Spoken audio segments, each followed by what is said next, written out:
Ola, son Sergio Cinza, médico de familia no Centro de Saúde de Porto do Son. En este bloque vou intentar esbozar as liñas generales do que é o coronavirus, o que é a COVID-19 e as medidas que temos que adoptar como cidadáns e como traballadores nos nosos postos de traballo e cal é a xustificación que teñen. Estes son os tres grandes apartados da miña presentación. Por un lado, que é o coronavirus, por outro lado, como afecta a infección por coronavirus na poboación infantil. Intentarei desmontar algúns dos mitos que circulan nas redes e a veces, por desgracia, tamén na prensa. Unas líneas moi generales do que é a infección por coronavirus, síntomas e un pouquiño os tratamientos dos que dispoñemos, aínda que líneas moi generales, no? Lógicamente. O coronavirus realmente é o nombre que ten a familia. Dentro do coronavirus hai diferentes especies, por así decirlo, ¿no? Para entendernos. En general, todas elas o que causan son cadros de tipo respiratorio, algúns deles, moi excepcionalmente, cadros de tipo digestivo, e todos eles, hasta o deste momento, eran cadros sempre leves, ¿no? Hasta que apareceu o MERS e o SARS hai algúns anos en China e agora o SARS-CoV-2, que é o virus que actualmente está causando a pandemia mundial e que se extendeu, valga a redundancia, por todo o mundo despois de que salira de China. A COVID-19 é o cadro clínico, é a enfermidade que causa este virus.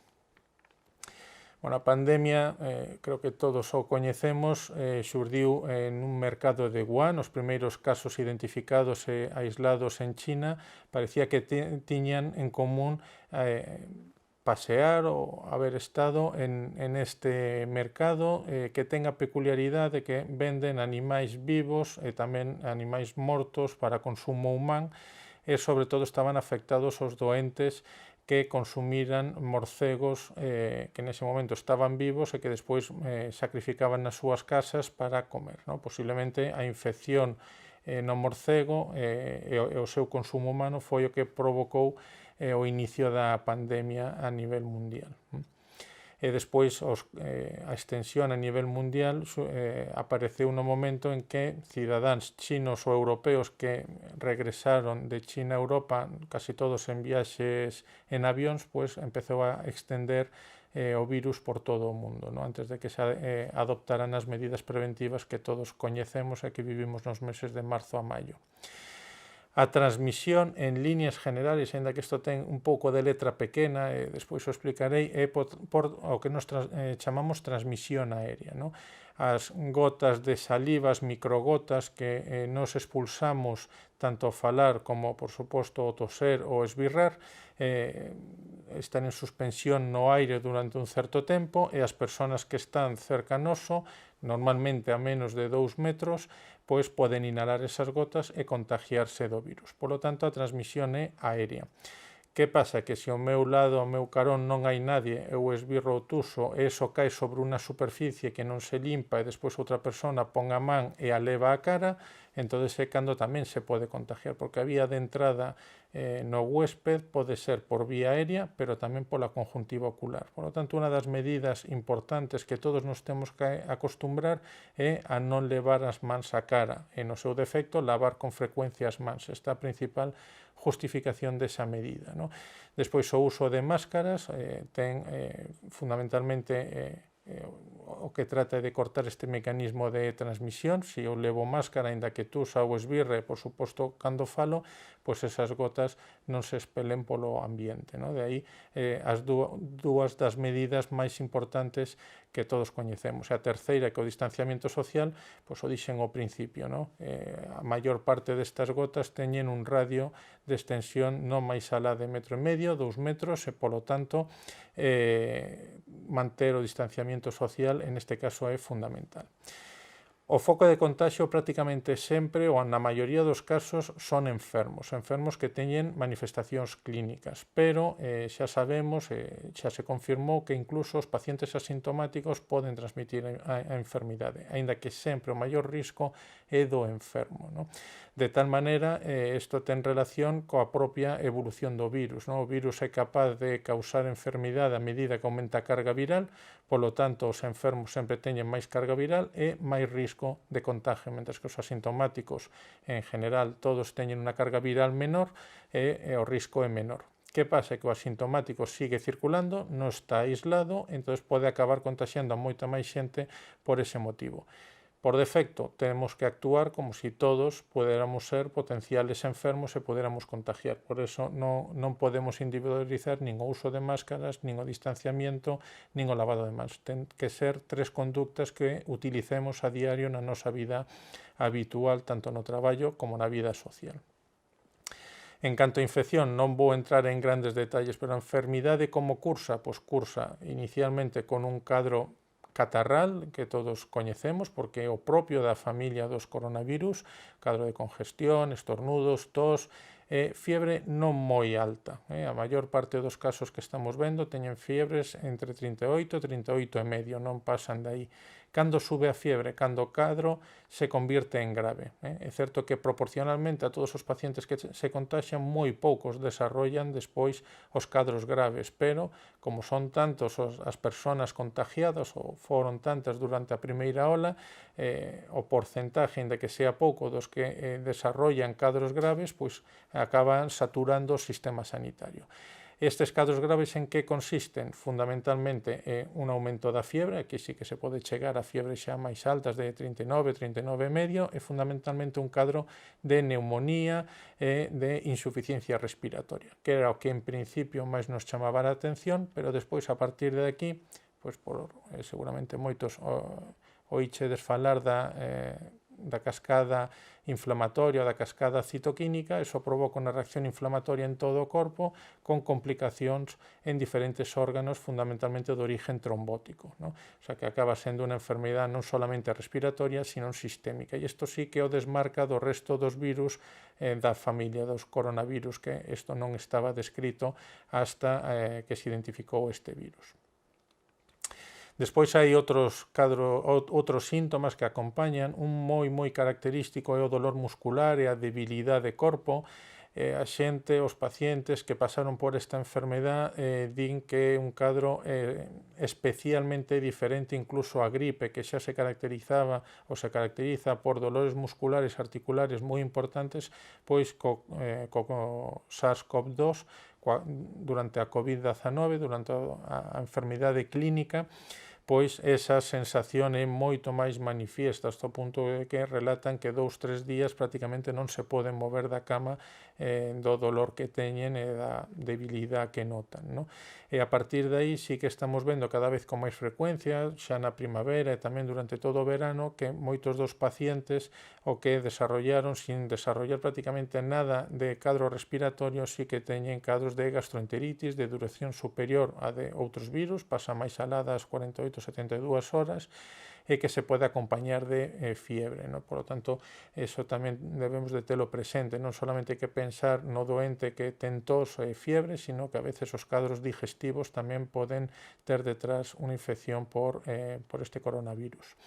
E despois algo característico, pero que se ve en un porcentaxe relativamente reducido, é a pérdida de olfato e gusto, fundamentalmente de olfato, hasta o punto de que prácticamente non perciben olores fortes, como pode ser, por exemplo, por algo que podemos ter na casa, o olor a lixivia. En general, nadie afectado por coronavirus e que ten afectación do olfato ten capacidade para percibir o olor. Despois, que sabemos da COVID-19, do SARS-CoV-2 na poboación infantil? Bueno, pois lonxe do que pensábamos ao principio da pandemia, pois os nenos non son especialmente contagiadores, non? En todo caso, pode ser igual que o resto da poboación, non? Iso é moi importante porque sempre pensamos desde o principio que as concentraciones de nenos, sobre todo de nenos pequenos que sempre teñen pois moitos mocos, moitas cadros febriles, pois podía ser o nido perfecto para este coronavirus, porque realmente eses catarros dos nenos o producen outros coronavirus, non? Entonces sempre nos dou moito medo ese grupo de población. Bueno, pois na realidade nos quitou a razón totalmente, non? estes nenos incluso parece que se poderían contagiar menos, non? É certo que a maior parte dos seus cadros clínicos ou son leves ou asintomáticos, pero os estudios de seroprevalencia, o famoso estudio que fixo o Ministerio, tamén o que se fixo aquí en Galicia e outros que se replicaron en outros países, incluso dan unha seroprevalencia, que é o número de nenos expostos e que tuveron contacto co virus e que de algún modo desarrollaron inmunidade, é casi a mitad que a población adulta. Por lo tanto, non parece que sea un nido ou un foco de infección especialmente importante, non? Outra cousa, tamén outro dato importante que reforza isto é que se comparamos a evolución da pandemia naqueles países que pechamos os colegios e outros países que os mantiveron abertos, non parece que o peche dos colegios afectara nin favorable nin desfavorablemente na evolución da pandemia. Foron outras medidas as que de verdade impactaron e non o peche dos colegios, a pesar de ser un sitio onde hai concentración de personas e que debería de supoñer un foco, non? Isto ven a reforzar sobre todo a gravidade da enfermedade dos nenos. A maior parte dos nenos van a evolucionar ben, como dixen antes, en cadros asintomáticos ou moi leves, non? En esta gráfica vemos que os nenos, os grupos de edade menor edad, que son os nenos, non? De 5, 11 anos, é certo que os máis pequenos, os lactantes e nenos moi pequenos, non? Sí que poden ingresar máis porque son máis sensibles e teñen unha inmunidade moito máis débil, pero a partir dos 5 anos a taxa de ingreso é prácticamente de cero, é moi baixa, solamente nenos que debido ás súas enfermidades os fan especialmente vulnerables son os que ingresan, non? E se xa pasamos a gráfica de mortalidade, nin siquiera os máis pequeniños de 0 a 4 anos afortunadamente fallecen máis por coronavirus, non? Sino que a evolución, pois como dixen antes, reitero, é moi favorable, non? Despois, o mecanismo de transmisión no colegio. Bueno, no colegio podemos falar que, por un lado, como actores principales están os nenos, estades os profesores e o resto dos profesionais, non? Se se fan ben as cousas, o risco de contagio debe ser baixo, debe ser moi baixiño, pero non hai que perder nunca de vista que os nenos non solamente están no colexio, están nas súas casas, fan vida social, están nos parques, e en todos eses sitios hai risco de contagio, non? Por lo tanto, temos que ter a capacidade de identificar, tanto os pais como os propios profesores, de identificar nenos que poden estar sintomáticos para aislalos, non? Isto vemos moi claramente ahora nos centros de traballo, non? Vemos que pode haber un caso ou dous, se no centro de traballo se fan as cousas ben no uso de máscaras, distanciamiento e lavado de mans, así foi excepcional o contagio dentro do centro de traballo, pero claro, os traballadores se poden contagiar fora e leválo para ali, polo tanto é moi importante manter esas medidas de seguridade, un pouco o que quere representar este diagrama, non? Que nunca hai que pensar que só existe risco de contagio dentro do propio edificio escolar. Bueno, un pouco, este é un artigo que se publicou nunha importante revista científica de pediatría, no? De atención aos nenos, e parece que dentro do que é a cadena de transmisión do propio SARS-CoV-2, os nenos serían un dos grupos de población que teñen menos protagonismo, que teñen menos importancia, no? Temos que ir a outros grupos de población moito máis que poden ser focos de contagio e de transmisión da enfermidade moito máis importantes que os nenos, non? De feito, este concepto de supercontagiador, superdiseminador da COVID-19, pois parece que nos nenos é algo excepcional e se dá moito máis en adultos, non? Por lo tanto, isto pois hai que telo en conta a hora de adoptar as medidas, non? Estos son algúns datos que xa comentaba antes, no? Do estudio de seroprevalencia en Galicia, no? Se vemos os adultos, nos maiores de 20 anos, a seroprevalencia en Galicia, era de casi o 1%, certo que era un pouco maior nos maiores de 50 anos, e o mismo se veía no estudio de seroprevalencia en España, no? De media era un 5%, casi sempre en adultos, en maiores de 50 anos era un pouco máis altos, pero se nos vamos aos nenos, a seroprevalencia era casi a metade, no? No estudio galego era do 0,5%, exactamente a mitad dese 1%, e no estudio de seroprevalencia español era o mismo, no? Tamén un 2,7%, un 3% según os grupos de edad pediátrica que se analizase, casi casi a mitad da seroprevalencia en adultos, ¿no? Por lo tanto, isto ven a reforzar a idea de que os nenos ou ben se contagian menos ou en calquera caso desarrollan menos anticorpos, e iso é importante porque tamén quere dicir que transmiten menos o virus, ¿no? Sendo un foco bastante seguro. A distancia física idónea serían 2 metros, a mínima que se establece en todas as normativas, tanto do Ministerio como da nosa Consellería de Sanidade, é 1,5 metros, 1,5 metros, que temos que intentar manter en todo, ¿no? Ahora mismo tamén nas escolas galegas se vai a ter que usar a máscara no interior do colexio e en calquera dos ámbitos, pero convén utilizar as dúas medidas preventivas, tanto o distanciamento como o uso da máscara, ¿no? As consideracións sobre o uso da máscara creo que son de sobra coñecidas, ¿no? Pero bueno, está regulado desde xullo aquí en Galicia, ahora mismo está regulado en toda España, prácticamente en toda España, é obrigatorio o uso a partir dos 6 anos, se o toleran os nenos menores de 6 anos tamén deberían de utilizala. Fundamentalmente o que protexe a máscara non é a min de contaxiarme, sino protexe os demais de que eu os contagie. Se todos somos capaces de usar a máscara, nos estamos protegendo mutuamente, ¿no? A máscara, para que funcione, ainda que poda parecer obvio, non pode ir de cofia encima da cabeza, nin pode ir de collar, ¿no? E non é un chiste. A máscara, usar a máscara non implica levala, colgala no corpo de calquera maneira en calquera parte do corpo. Ten que ir tapando boca e nariz, porque son as dúas vías polas que pode salir o virus. Por lo tanto, o correcto uso da máscara implica usala correctamente, e sendo posible incluso a sanción cando estamos na calle facendo un mal uso da máscara. Hai dos conceptos que a veces, bueno, circula incluso na prensa e non se usan debidamente, ¿no? Que debemos de ter moi claros, ¿no? O período de incubación é cando o período que vai desde que o virus entra en min hasta que aparecen os primeiros síntomas, ¿no? Ese é o período que o virus utiliza para replicarse, para facer copias de sí mismo e estenderse polo corpo do enfermo, ¿no? E a partir de aí aparece o cadro clínico. En ese período de incubación o paciente, por definición, está asintomático porque non ten síntomas, pero xa pode ser contagioso. É dicir, o contagio o tempo durante o cal o enfermo é capaz de botar o virus fora e, polo tanto, que outra persona se contagie de él, ¿no? Falando do SARS-CoV-2, o período de incubación, salvo o dos primeiros días, non é contagioso. A partir do terceiro día sí que é contagioso, ainda que isto pode ser variable según a carga viral, e durante os primeiros días de enfermedad clínica tamén vai ser contagioso, sobre todo mentras haya síntomas respiratorios, é cando é máis contagioso. Eso non quere decir que o paciente que teña síntomas digestivos non sea contagioso, que tamén o é. Isto seguramente os que utilicedes as redes sociales xa o bichedes, ¿no? Isto circulou moito durante o confinamiento e durante este verán pasado, a teoría do queixo suízo, ¿no? Esta teoría que quere decir? Bueno, quere un pouco reforzar a idea de que as medidas unha sola por sí non é capaz de prevenir a infección, é dicir, o uso de máscara me impide contagiarme, non. E o distanciamento social me impide contagiarme, tampouco, e o lavado de mans por si solo tampouco.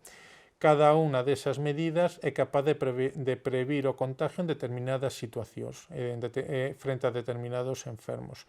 Si combinamos as tres medidas, será moi excepcional, ¿no? E aquí se ve, cada unha das flechas pues, vai frenando en un das tres liscas do queixo, excepto unha que é capaz de pasar e contagiarme, ¿no?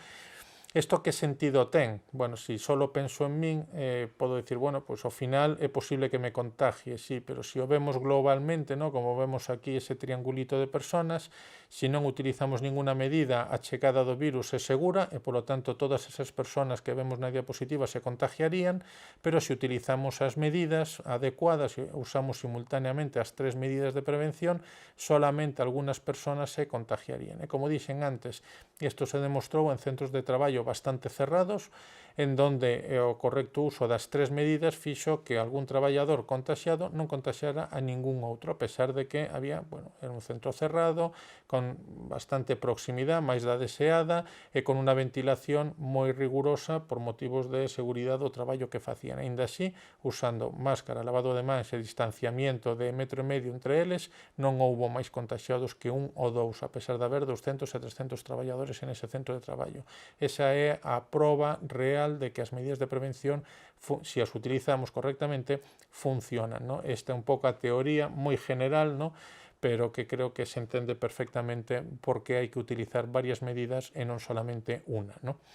Como recomendacións, o decía ao principio, non levar as mans á nariz, á boca e sobre todo os ollos. O facemos de maneira inconsciente moitísimas veces. Temos que, primeiro de forma consciente, despois nos sairá de forma inconsciente, tratar de limitar eso, ¿no? Evitar a proximidade a outras persoas enfermas, sí, pero tamén o resto, ¿no? Temos que pensar que todo o mundo pode ser transmisor do virus. Se son capaz de manter o distanciamiento con todo o mundo, pois serei capaz de evitar o contagio, ¿no? Algo moi importante, o primeiro síntoma de enfermedade, quedarnos na casa, ¿no? Os traballadores xa desde o confinamento, os médicos podemos darlle a baixa a mínima dúbida, o sea, tose un pouco, ten unhas décimas de fiebre, non necesito nin confirmar que ten COVID. Doulle a baixa, queda na casa e vamos pedindo o test para saber se o ten ou non o ten. De acordo? Entón, o mínimo síntoma, a recomendación sempre debe ser aillamento na casa, a poder ser unha sola habitación e evitar o contacto co resto dos familiares. Eso xa é máis complicado, pero a idea debe ser esa, ¿no? Que tosemos ou esbirramos, utilizar panos de papel e inmediatamente tiralos nunha papeleira. Poder ser que teña tapa e a poder ser que se accione con pedal, que non teñamos que tocala. Vale? Sempre o uso de máscara e sempre lavado de manos e limpar frecuentemente as superficies, ou ben con lixivia ou ben con as sustancias comerciales que hai que teñan efecto viricida, ¿no? Como xa dixen antes, ¿no? Frente ao paciente que está enfermo, que temos que facer? O primeiro, aillalo na casa, vale? Ten que quedar aillado e a miña actitud como médico ten que ser o control de síntomas. En principio, pois, uso de paracetamol, de ibuprofeno, para o control de dolor corporal, o control da fiebre, do malestar que poda haber, vale? A día de hoxe non podemos decir que hai un tratamento que sea eficaz frente ao SARS-CoV-2. Vale? É certo que o Remdesivir demostrou certa efectividade, é parcial, non é un tratamento específico para o SARS-CoV-2, pero que en pacientes que teñen a enfermedade e que están ingresados pola súa gravidade pode aportar beneficio. De acordo? E tamén hai outros, como pode ser algúns corticoides, que tamén demostraron controlar esa reacción inflamatoria, esa cascada que comentaba antes inflamatoria, que tamén parece que a controlaría, evitaría moitas complicacións. Pero o paciente que está na súa casa, que ten síntomas e que se van controlando cos tratamentos convencionales, antitérmicos e sintomáticos, non necesita este tipo de fármacos. De acordo? Isto queda reservado para pacientes graves, que é onde se demostrou a súa eficacia, ¿no? E aínda que hai noticias moi esperanzadoras, de momento non hai vacina, non sabemos en que grado protexería, polo tanto, temos que facernos a idea de que as medidas preventivas, que xa repetín varias veces e que vemos continuamente nos medios de comunicación, temos que tratar de implantalas e acostumbrarnos a ela para meses, polo menos de momento, de acordo? E isto xa un poquinho como cultura general, ¿no? Que ten que facer un sistema sanitario un pouco para controlar a epidemia, xa non o control do enfermo, que é o que me pode preocupar a mí como médico ou a cada un de nós como cidadán, sino que fai o sistema. Pois estamos obligados, lógicamente, a facer test, ¿no? A mínima dúda, a mínima sospeita, temos que pedir test para identificar os casos e illalos rapidamente e o rastreo deses casos. Isto que quere decir? Que cada enfermo que eu confirmo que ten COVID-19, teño que preguntarlle con quen estuvo en contacto os días anteriores, chamalos, ver como están e aillalos tamén, vale? É a única forma de conseguir controlar unha pandemia das características da COVID-19. E, con isto é un pouco o que quería comentar sobre o meu bloque. Espero que servira para algo, que poda aclarar dúdas e, sobre todo, que este coñecemento sirva para que o voso día a día no voso posto de traballo vos axude a levar con máis calma e con máis sensatez o risco de contagio. Moitas gracias.